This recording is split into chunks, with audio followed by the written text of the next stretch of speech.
Hi, I'm Shane with etrailer.com. Today I'm going to be going over the best flat tow setup for your 2015 Jeep Wrangler. Flat towing your vehicle behind your motorhome is going to make life a lot easier for you when you get to your campsite, because you can leave your motorhome set up, because you're going to have another vehicle to get you out and about. There's going to be 5 main components required for flat towing any vehicle. There's going to be a 6th and 7th component that I'm going to recommend. Let's go over those components now. Our first component is going to be our base plate. It's going to connect to the chassis of the vehicle to give us a solid connection point or solid mounting location for our tow bar. Our tow bar is going to give us a solid connection point between the base plate on our towed vehicle and our motorhome. Our safety cables are going to give us a secondary safety device in case our tow bar fails. Our wiring is going to allow our towed vehicle to receive light functions from our motorhome so that we're safe and legal when we're towing our vehicle.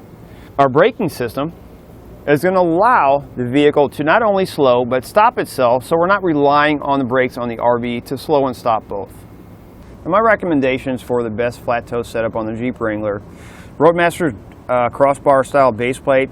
It's going to work great. It's going to stay looking nice for flat towing the Jeep. Roadmaster's Falcon all-terrain non-binding tow bar.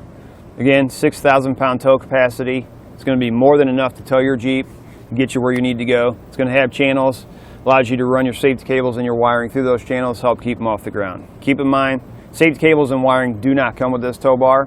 If you're looking for more of an all-in-one package, I'm going to recommend Roadmaster's Nighthawk all-terrain. It's going to come with the safety cables. It's going to come with the wiring pre-installed on the tow bar, and it's going to have LED light in each arm that allows not only you but other travelers to see where your tow bar is. As far as the braking system, I'm going to recommend the Stay and Play Duo if your RV has air brakes. Once it's installed, it's going to be a more permanent installation. It's going to be virtually unnoticeable. It's going to be very easy to use. You simply have a switch that you turn on when you're towing the vehicle. You flip it off when you're not towing. Diode wiring kit. Roadmaster's diode wiring kit. Once it's installed, you're not going to know it's there. Very easy to use. You simply plug your umbilical cord into the 6-pole plug on the front of the vehicle, and it allows the lights to receive functions from the motorhome.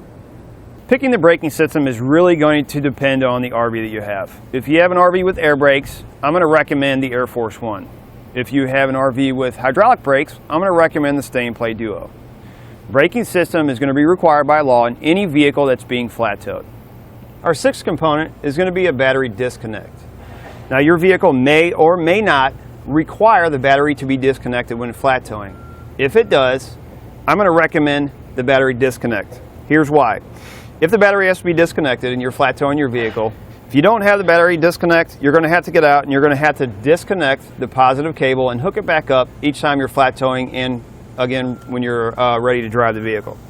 Adding the battery disconnect is going to allow you to do that much easier, because you're going to have a button that mounts inside. All you do is push that button and it disconnects the power to the battery. The 7th component is going to be a battery charge line.